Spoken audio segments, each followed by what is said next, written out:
So let's see now on the vertical plane surface what kind of distribution I have. I mean what kind of force we have and what is the center. So let's find out now the total pressure and the center of pressure on the vertical plane surface. So you have the water surface here, okay, and let's say the vertical surface is like this. So in the cross section, if I happen to draw the cross section of it, let's say it is some random surface, so we are deriving it for general surface, okay, and this is the water surface. OO is the water surface.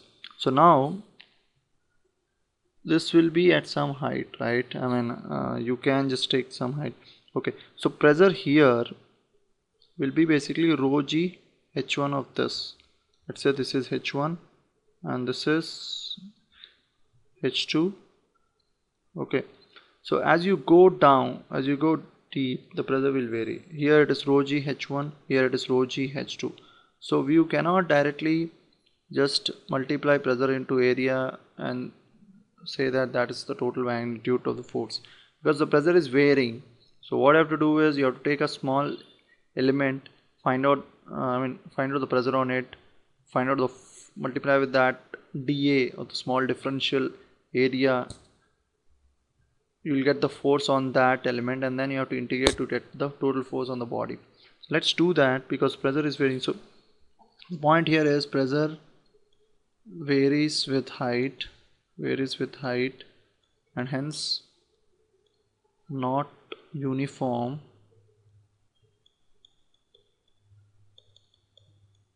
on the vertical plate.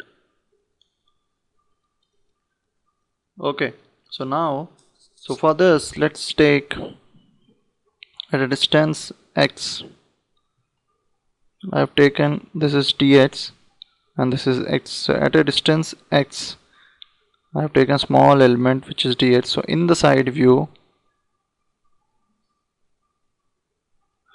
this is that area which is, let's say the area is dA in the side view, okay.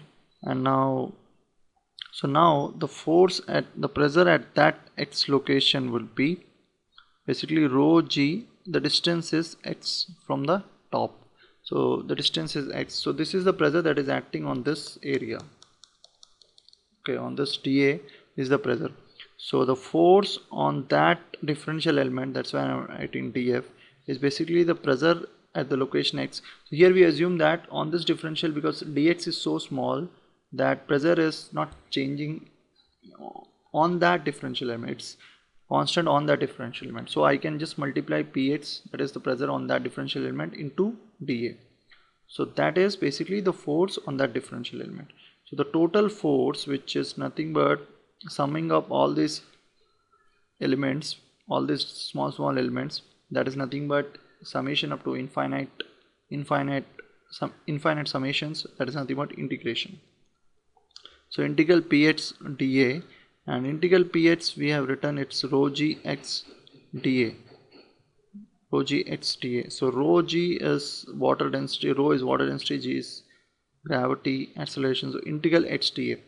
Now if you had gone to a mechanics class, you'll understand that if you have a reference line and if you have a body, okay, so the how do you find out the centroid of the location? So if you have, this is dA, and say let's say the dA is located at a distance x from the reference line.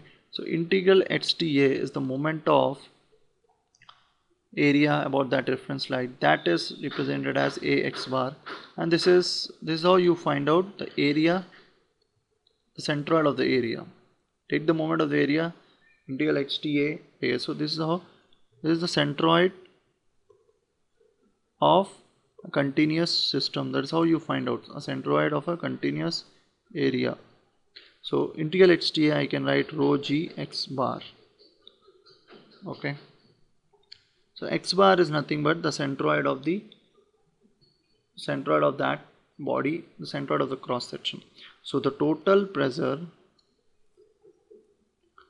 x bar, and we have to write A also because it's integral A, so it's A. So that is the total force. So the total pressure is basically rho g a x bar, where x bar is location of the centroid of the body from centroid of the body, center of the cross section of the body, the cross section from the water surface. So that is it. That is the total pressure. Now we need to find out where is this. So generally rho g is represented by specific weight. So WA x bar is the general formula for the total pressure. Okay, now we need to find out where exactly. Okay, so this is about the magnitude of force. Now where it acts. Okay, so that is another thing. So how will you find out the magnitude? So basically what you're doing is, okay, so how do I find out the location? That's another question. So basically you have this pressure, okay, and then the pressure is increasing linearly, okay, on that plate. So you have basically the pressure distribution something like this. So what you're doing is you're replacing this entire system with a force F, okay, and you want to know where this force acts, F. What you did in the top is basically you found out the resultant force due to the pressure in the towards the left, and that is your F. Now we need to find out, so if you're replacing this distributive system or distributive pressure system with a single concentrated resultant load,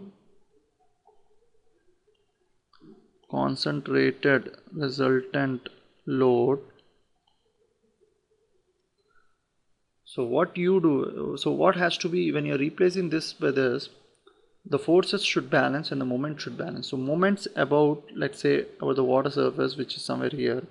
So already we have taken a differential element. The force that is acting on the differential element is dF. So dF into x is the moment of the force acting on the differential element, and you're taking the moment about the water surface. Now if you sum up all these movements, that is if you just integrate over the entire surface, you get the total moment due to the pressure distribution about the water surface. Now this has to be, this is from the left side, so this is due to the left side, and this has to be equal to the total pressure into, because you are replacing with the concentrated load, so the total moments, whether you have calculated from here or total moments you have calculated from here, they should balance, because that then only you'll be able to replace this entire system with a single resultant F. So F is F into XP. So we need to find XP, which is center of pressure, so that is integral x dF by F.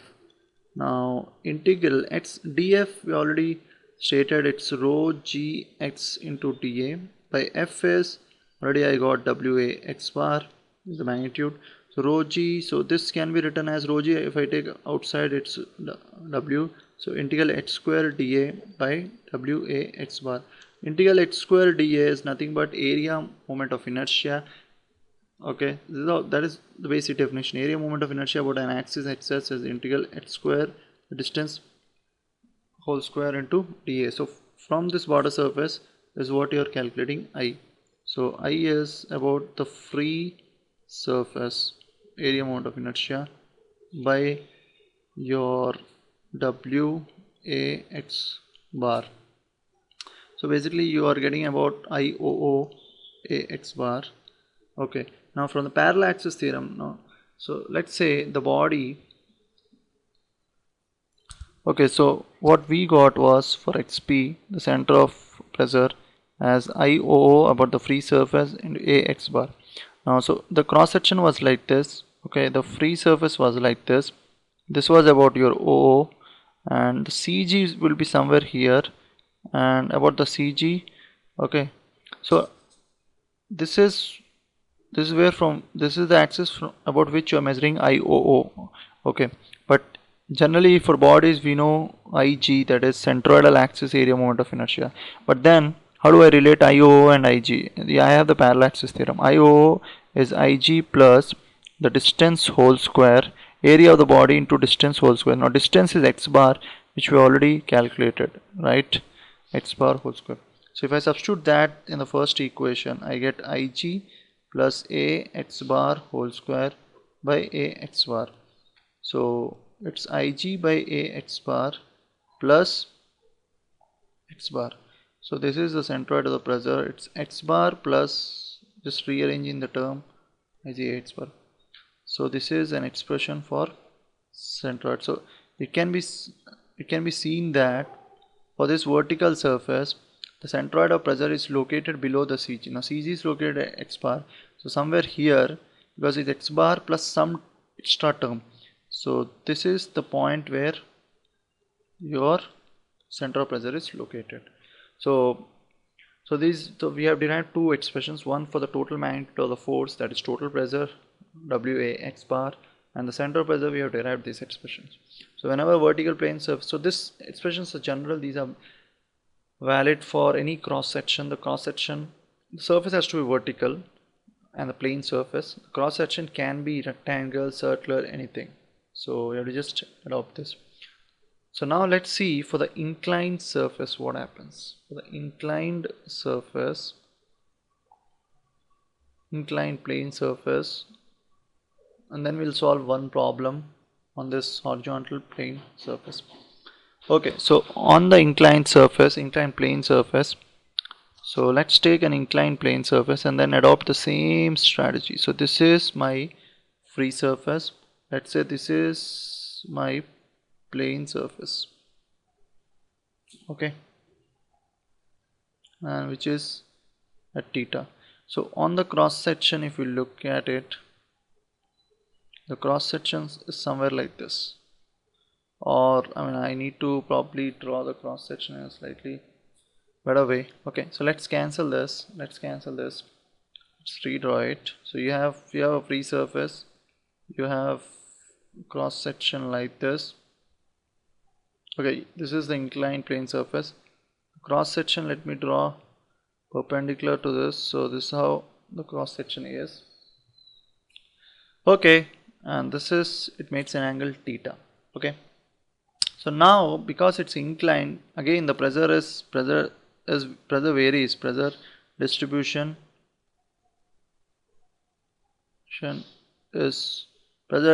is not uniform. It varies with the height. Okay, so what will I do? The same thing, whatever we have done, we will take now there we just took x bar from the vertical. So now what I will do is I'll just denote another something called y, which is the distance along the inclined.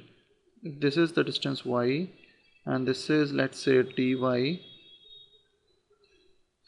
so then this is my area, which is just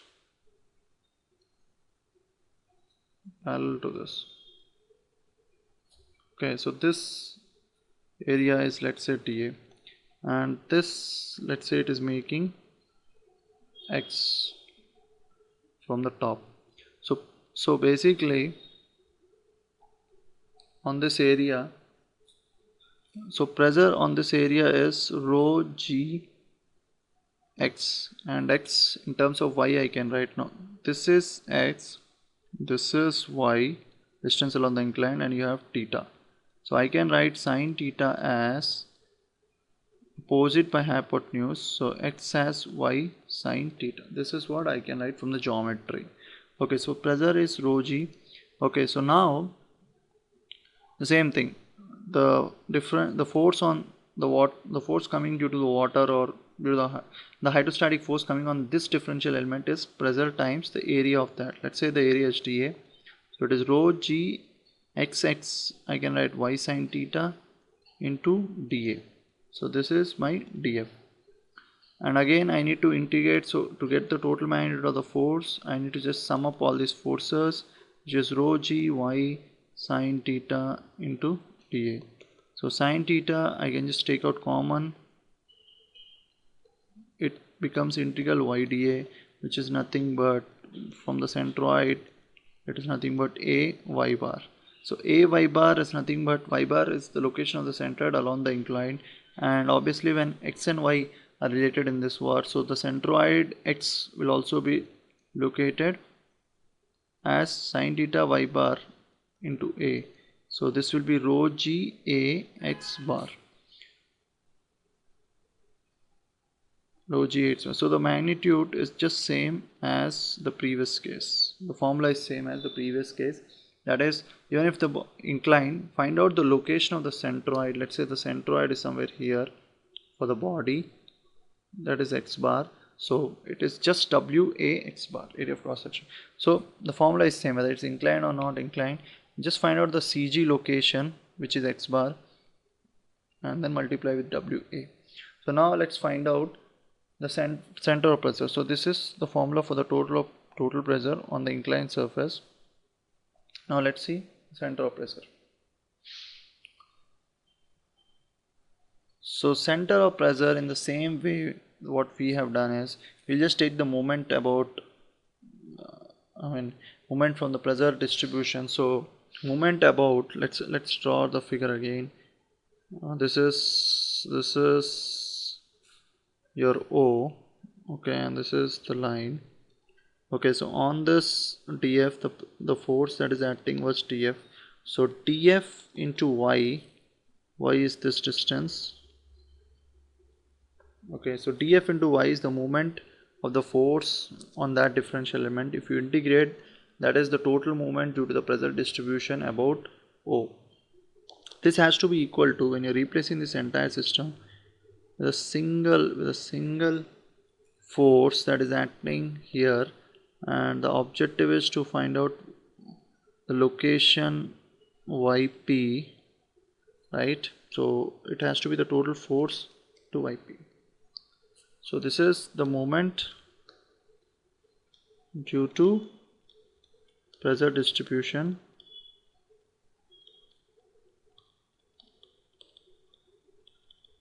and this is the moment due to resultant force.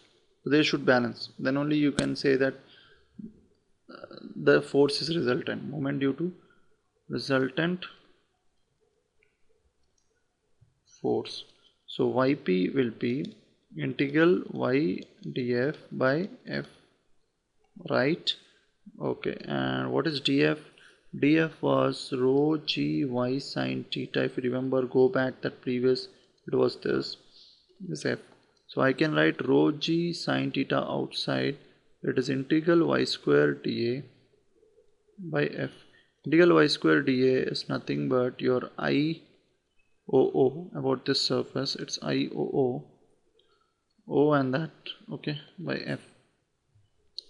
So now how do I replace this IO? Always it's better to get center. So f I can always write rho g sine theta IOO. F I can write W A x bar, and x bar is nothing but y sine theta. Okay, so rho g gets cancelled because of the W, and x bar is basically, so there, if you just recall, you have x bar here, you have y bar here, the centroid location of the area, this is theta. So sine theta is opposite side by hypotenuse, y bar by sine theta.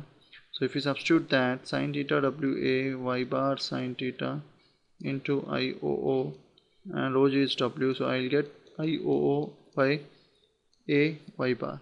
So it's basically the same equation. Okay, and if you want to get in terms of from the free surface, I want the distance instead of yp, I want the distance from the free surface. So IO, let's by the parallel axis theorem, let's write down IO. IO is about this axis. I want to find out about the centroid axis. So that is nothing but IG plus A y bar whole square. So numerator we have used parallel axis theorem, so it is Ig by A y bar plus y bar. Okay, so this is yp along the incline, but normally we measure from the free surface. So from the free surface, xp would be the sine theta, yp sine theta. So that is Ig by A y bar sine theta plus y bar sine theta. Okay, and again converting everything in x's because you're measuring from the free surface. So this is y bar is x bar by sine theta, so you get sine square theta, and this is y bar sine theta is x bar. So the finally you get x bar plus ig by a x bar sine square theta. So this is from the free surface. The formula from the free surface, the formula for center of pressure for the inclined surface. So that is most of the time we are interested in only the magnitude, and magnitude is just turns out to be WA x bar. Whether it's inclined or plane, you just find out x bar location of the centroid from the free surface and multiply with WA, that is the magnitude, and we have derived for so the trick is same. For magnitude it's the force resultant. For center of pressure you need to just moment balance, then you get the expression. Thank you.